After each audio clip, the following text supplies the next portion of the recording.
Because I believe life is extremely valuable, it shouldn't be lived in misery and suffering. Today my topic is about euthanasia, and my major claim is euthanasia can save someone's life from suffering. Euthanasia is basically the act of killing someone intentionally through withdrawing extreme medical procedures or unplugging the feeding tube or something like that. Euthanasia helps victims from facing additional surgeries.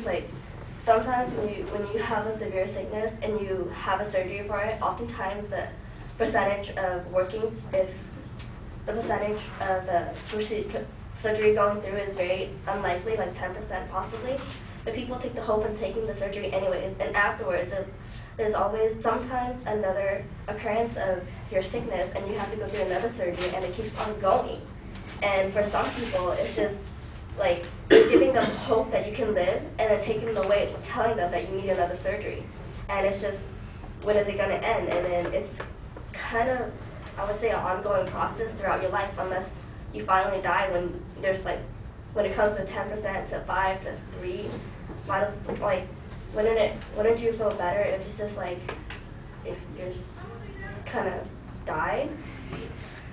I would say that euthanasia helps families as well, because, I mean, when you're in a hospital for quite a while of time, if you're a family of wealth, it'd be easy because you have the money to, but many families aren't, especially those who are sick.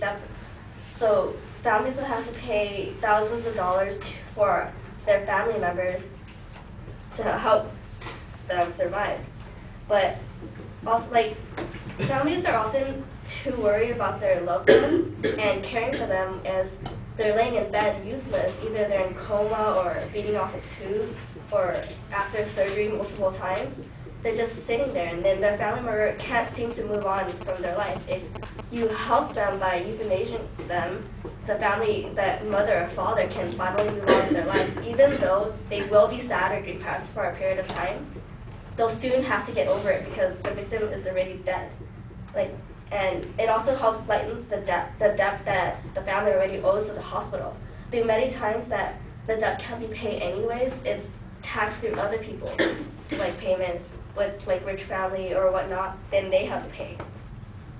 And also it lets the victim know that they're no longer a burden to their family. They're actually not they know that either if they're in coma, then it wouldn't really matter, but if they were conscious of what was going on, they would feel horrible because their family is going through much stress and trouble, but they're being a part of that burden to their family also.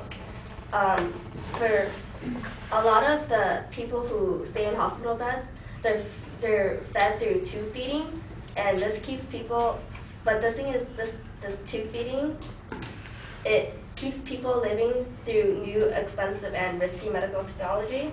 And it's although maybe in the future, if they develop new equipment that can actually help and inexpensive, then I believe that it's possible for some people to stay through it if they want to. But giving someone the right to euthanize themselves is a good thing. For themselves, the victim themselves, if you give them the will, there's a thing called the living will. It instructs, when a person writes that, it instructs a physician to withdraw medical treatment from them if they know they have a terminal ill or if they're in a permanent vegetative state, which is probably coma or paralyzed body.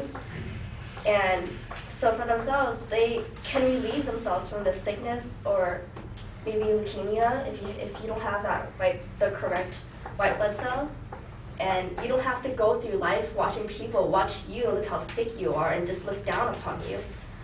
And then you don't have to watch yourself die slowly as well. I mean, every morning if you have this kind of sickness, you wake up to a mirror looking at yourself fading and hair losing, and you know you're gonna die anyways, sooner or later.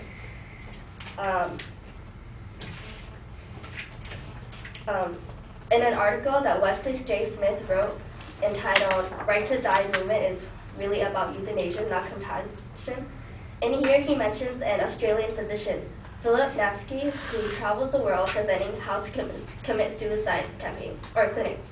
And in there, he was requested by someone to create a pill, the peaceful pill, to help victims escape this misery. And as of now, 2008, the states that allow this process is Oregon, Washington, the Netherlands, and Belgium.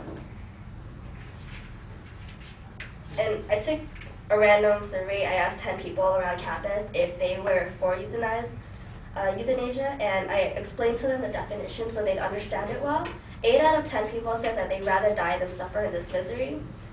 And it's also because it's freedom of will. You can't force someone to live, especially under a condition where they can't even survive, like, trying to live.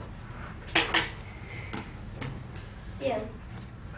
Very exciting.